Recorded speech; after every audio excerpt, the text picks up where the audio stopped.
আল্লাহ সুবহানাহু ওয়া তাআলা তিনি কিছু মাস, কিছু দিন এবং কিছু রাতকে ফজিলতপূর্ণ করেছেন। যেমনভাবে রমজান মাসকে অন্যান্য যত মাস আছে সবার ওপর মহামণ্ডিত করেছেন, এভাবেই লাইলাতুল কদর রাতটাকে সবথেকে বেশি সম্মানজনক মহামণ্ডিত রাত হিসাবে আখ্যায়িত করেছেন। এভাবেই আরাফার দিন, ঈদের দিন এগুলোকে ফজিলতপূর্ণ করেছেন। এভাবেই জিলহজ মাস, যে মাসে আমরা অবস্থান করছি, এই মাসেরও বিশেষ কিছু গুরুত্ব এবং ফজিলত রয়েছে। আসলে বিষয় হচ্ছে, আমরা উম্মতে মুহাম্মদী, মুহাম্মদুর রাসূলুল্লাহ সাল্লাল্লাহু আলাইহি ওয়াসাল্লামের উম্মত। আমাদের বয়স খুব কম, অর্থাৎ খুব কম দিনের জন্য দুনিয়াতে এসেছি। আমাদের আয়ুকাল, আমাদের বয়স খুব কম লেখা হয়েছে। আল্লাহ রসুল সাল্লাল্লাহু আলাইহি ওয়াসাল্লাম তিনি একটি হাদিসের মধ্যে বলছেন যে উম্মতে মুহাম্মদীর বয়স 60 থেকে 70 বছর পর্যন্ত। 60 থেকে 70 বছর, এর থেকে আর বেশি জীবিত খুব কম সংখ্যক মানুষ থাকে, তাই না? বেশিরভাগ মানুষ মারা যায় 60-70-এর পরে, 80, খুব জোর 90। কিন্তু অধিকাংশ যেটা গড় বয়স, সেটা 60 থেকে 70-এর মধ্যেই মানুষ মৃত্যুবরণ করে।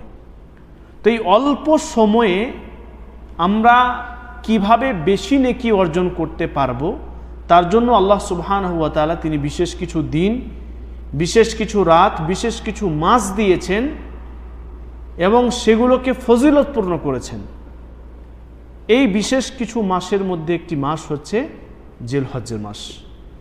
এই মাস, যে মাসে আমরা অবস্থান করছি, এই মাস, প্রথম কথা হচ্ছে হারাম যে 4টি মাস আছে, সম্মানজনক 4টি মাস, সেই 4টি মাসের মধ্যে একটি।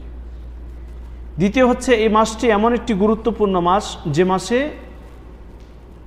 হজ পালন করা হয়, যে মাসে আরাফার ময়দানে হাজিগণরা অবস্থান করেন, যে মাসে কুরবানি করা হয়, যে মাসে আল্লাহ তাআলার তাকবীর এবং তাহমিদ, তাহলিল এগুলো হাজিগণ জোরে সশব্দে আস্তে পড়তেই থাকেন। এই মাসটি এত গুরুত্বপূর্ণ মাস, বিশেষ করে জিলহজ মাসের প্রথম 10 দিন, প্রথম 10 দিনের বেশি ফজিলত রয়েছে। পুরো মাসটার তো একটা ফজিলত আছেই, কিন্তু বিশেষ করে জিলহজ মাসের 1 তারিখ থেকে নিয়ে 10 তারিখ পর্যন্ত এটা বেশি ফজিলতপূর্ণ। কারণ কি? কিছু কারণ রয়েছে যে কারণে এই দিনটি বা এই 10 দিন বেশি ফজিলতপূর্ণ। প্রথম হচ্ছে, আল্লাহ সুবহানাহু ওয়া তাআলা তিনি এই 10 দিনের কসম খেয়েছেন। এই 10 দিনের কসম খেয়েছেন। আর আল্লাহ তাআলা কোনো জিনিসের যখন কসম খান, তখন সেই জিনিসের গুরুত্ব এবং ফজিলত বুঝান।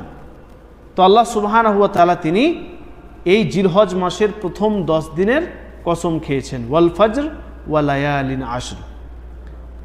এই 10 দিন এত ফজিলতপূর্ণ যে আল্লাহ রসুল সাল্লাল্লাহু আলাইহি ওয়াসাল্লাম তিনি বলছেন যে এই 10 দিন হচ্ছে বছরের সবথেকে শ্রেষ্ঠ দিন।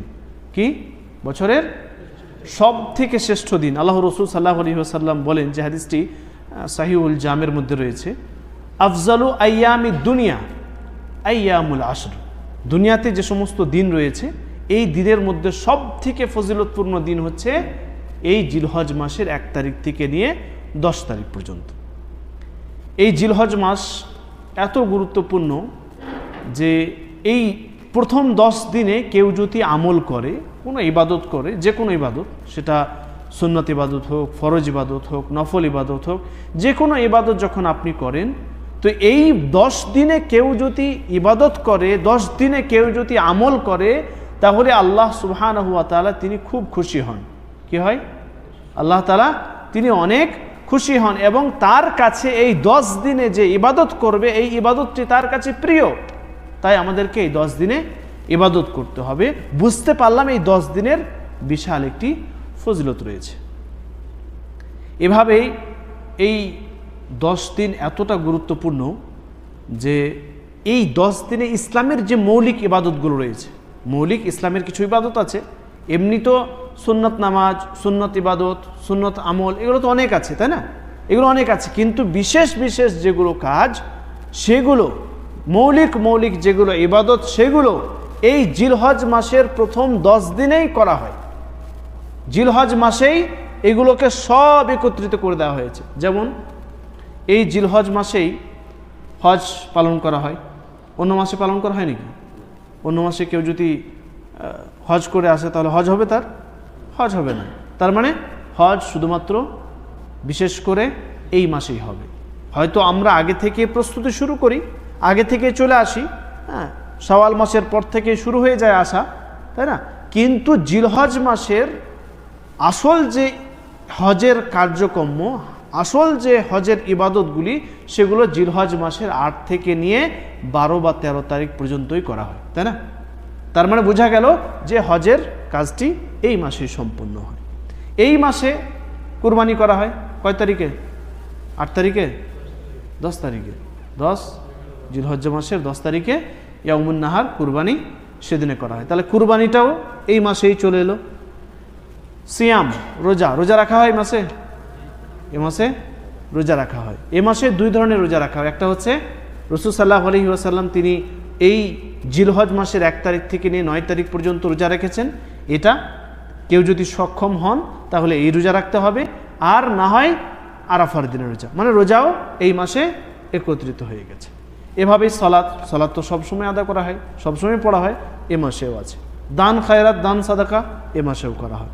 তার মানে মৌলিক ইবাদতগুলো সব এই মাসে একত্রিত হয়ে গেছে। ইবনে হাজার আসকালানী রাহমাতুল্লাহ আলাইহি তিনি ফাতুল বারীর মধ্যে বলছেন, এ কথা স্পষ্ট যে জিলহজের প্রথম 10 দিনের বিশেষ যে গুরুত্ব রয়েছে, এর কিছু কারণ আছে। এর কারণ হচ্ছে যে এই দিনগুলিতে মৌলিক ইবাদত সমূহগুলো সবগুলোকে একসাথে একত্রিত করে দেওয়া হয়েছে, জমা করে দেওয়া হয়েছে। সালাত, সিয়াম, সাদাকা, হজ এবং অন্যান্য সব কিছু ইবাদত, যা অন্য মাসে আদায় করা হয় না।